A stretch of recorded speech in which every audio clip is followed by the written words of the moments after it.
You're welcome, and today in this video I'm going to make a character review on an SR character. So before I talk about the character, I'm just gonna say to you that I still recommend you to use an SSR.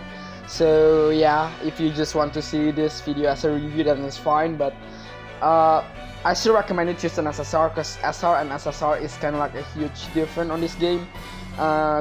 So basically, yeah, that's it. And also one thing for sure is that I'm gonna rate the character between 1 to 10. It's not gonna be the same with the 1 to 10 on SSR. And also is that I'm not gonna talk about the stats specifically due to the fact that the stats on SR is gonna be pretty low. So yeah, I'm just gonna talk about his skill and ability and see how he basically useful or not on your specific team that you want to put. Basically, if you are missing a slot on your earth team, then sure. If you're missing a slot on your fire team or sword team, then you can just sneak up this SR until you get an SSR. So yeah, now today's video I'm going to talk about Rokurou and Zaveid. So yeah, let's talk about Rokurou first and we'll talk about Zaveid afterwards. Now take a look at Rokurou. Full awaken skill is 20% attack to earth allies at 20 hits. This is one of the most common full awaken skill out there, and it's not bad and not great at the same time. It's just on the middle. It's meh, but it's still fine. Now take a look at his ability and skills. Normal attack hits 1 times, Orochi Fury hits 7 times, and Shooting Star hits 3 times. Now Orochi Fury have a debuff is 40% chance to cast wildfire on one enemy for 2 turns. Then this character initial cooldown is 2 turns. It's not bad. There is much better there are a lot of characters that are the worst than Rokurou as for an SR, and this guy looks awesome. It just looks amazing. So yeah, it's a plus too. Now if I want to say that, like, you want to full awaken the guy, cause like he's most likely is gonna be your damager.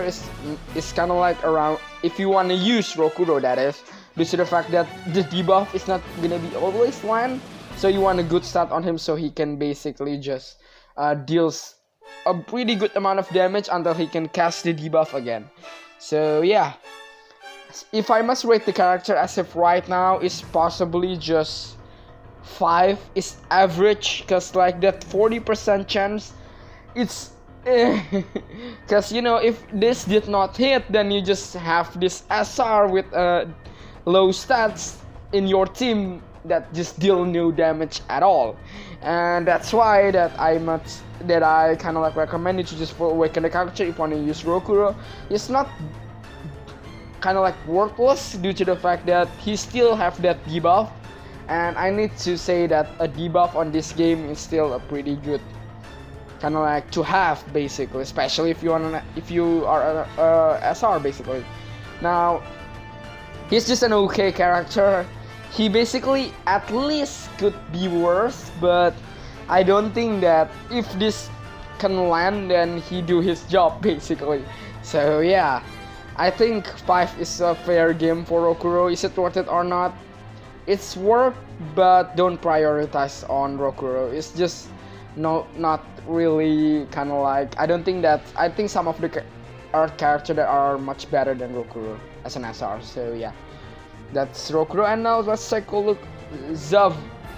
What's the name again? Zaveid.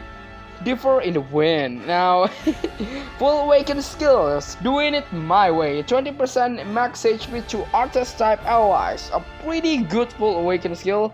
Now take a look at his normal attack hits 3 times, that's a lot. Horizon Storm hits 3 times, but it's an AoE. And also his artist one, Fugent Fangs hits 2 times, and also it's an AoE. Also have 40% chance to cast poison on 2+ enemy and AoE for 3 turns. So his basically initial cooldown on his Fang skill is basically just 2 turns. And this is a really good character for an SR.